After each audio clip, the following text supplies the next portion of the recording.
All right, today we are talking about seller's assist. All right, very popular situation that you see in today's market and lends a lot of confusion, especially to our sellers. So let me just first off say, listen, get those two terms out of your brain, especially as a seller. I mean, to me, those two words is what contributes to all the confusion surrounding it.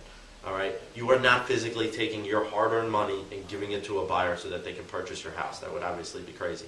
Well, all they're doing, the buyer is just simply making a decision as to whether they want to roll their closing costs into their mortgage and pay those closing costs over the next 30 years.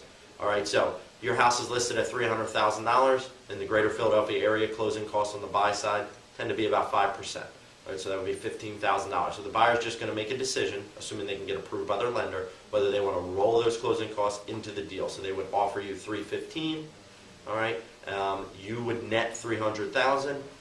And those $15,000 would just become a part of the mortgage. All right, why would a buyer want to do that? Two reasons. One, they may just want to be conserving some money. All right, they want to leave as much money as they can in their bank account.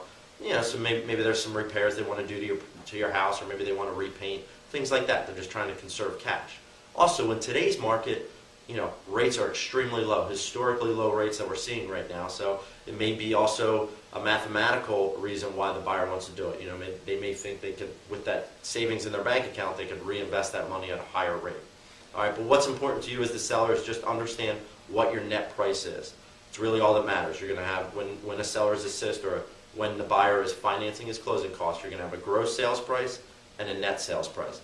Just understand what your net is. That's really the most important thing. Definitely a question you're going to want to talk with your realtor and understand that.